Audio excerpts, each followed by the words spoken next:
नमस्कार दोस्तों, आज हम बात कर रहे हैं एसएससी कैंडिडेट्स की।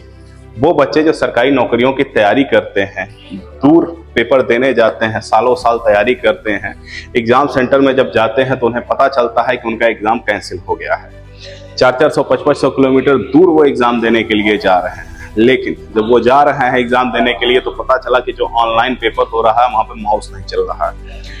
अचानक से कंप्यूटर बंद हो जा रहे हैं जिसमें उनको परीक्षा देना है, और यह सारी मिसमैनेजमेंट हो रही है उस संस्था द्वारा जो भारत सरकार के अंतर्गत इसको लेकर के टेंडर पाई हुई है।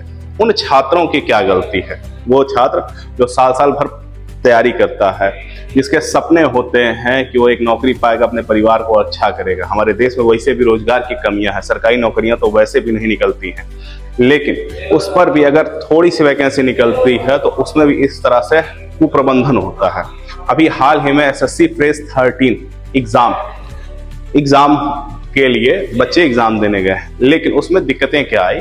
दिक्कतें ये आई कि बहुत सारे सेंटर्स ऐसे थे जहां पर जब बच्चे गए तो एग्जाम सेंटर ने एग्जाम कैंसिल कर दिया। कारण बताया कि नेट इशू है या कंप्यूटर नहीं चल रहा है, वह एग्जाम नहीं करा पाएंगे। अब वो बच्चा जो एग्जाम देने के लिए जा रहा है उसकी क्या गलती? वो 400-500 किलोमीटर दूर जा रहा है एग्जाम देने के लिए, लेकिन ये एसएससी के द्वारा जो टेंडर दिया गया, भारत सरकार द्वारा जो टेंडर दिया गया, उसके कुप्रबंधन के कारण यह हुआ। अब इस समस्या को लेकर के भारत के जो टीचर थे उन्होंने सरकार के सामने बच्चों की बात रखने के लिए एक साथ इकट्ठा हुए और दिल्ली में जाकर के अपना ज्ञापन, अपना जो बच्चों की समस्याएं हैं वो लोग अपने मंत्री के सामने रखना चाहा। लेकिन उन टीचर्स के साथ भी दुर्व्यवहार किया गया, उन्हें मारा पीटा भी गया, जेल में भी बंद किया गया, कुटाई लेगा फिर छोड़ दिया गया। बात इसकी है कि एसएससी, इससे पहले भी कई बार ऐसा हुआ है कि 2017-18 में पेपर लीक की समस्याएं आई, पेपर को रद्द किया गया, पेपर फिर हुआ और 3 साल एग्जाम लटका। बहुत सारी दुर्व्यवस्थाएं हैं और इन दुर्व्यवस्थाओं को दूर करने के लिए सरकार से आदमी आवाज उठाता है। ये जो बच्चे हैं जिनके सपने हैं, उनको उन सपनों को पूरा करने के लिए उनके पास थोड़े मौके होते हैं। वो लगातार मेहनत करते हैं, बासी रोटी खा करके मेहनत करते हैं, सवेरे 4 बजे से लेकर के रात तक पढ़ते हैं। उनके घर की उम्मीदें उनसे जुड़ी होती है, उनके खुद के सपने उससे जुड़े होते हैं, लेकिन सरकार के कान पर जू नहीं रेखता है।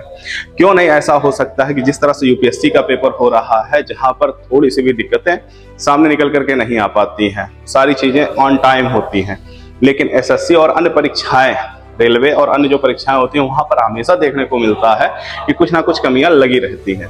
कभी पेपर आउट होना लगा रहता है, कभी ऐसा होता है सिस्टम नहीं चल पाता है, कभी एक सेंटर का पेपर कैंसिल करना पड़ता है। इसके अलावा और सारे कुप्रबंधन होते हैं।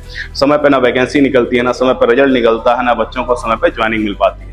इसलिए जो टीचर्स थे जिन्होंने सरकार के सामने जाकर के अपनी बात रखने की बात कही थी, इन सारी चीजों को लेकर के जो बच्चों की डिमांड है कि आप एक कैलेंडर जारी करें, उस कैलेंडर के अनुसार ही सारी चीजें हों, उस कैलेंडर के अनुसार ही रिजल्ट आए, उस कैलेंडर के अनुसार ही बच्चे को ज्वाइनिंग मिले।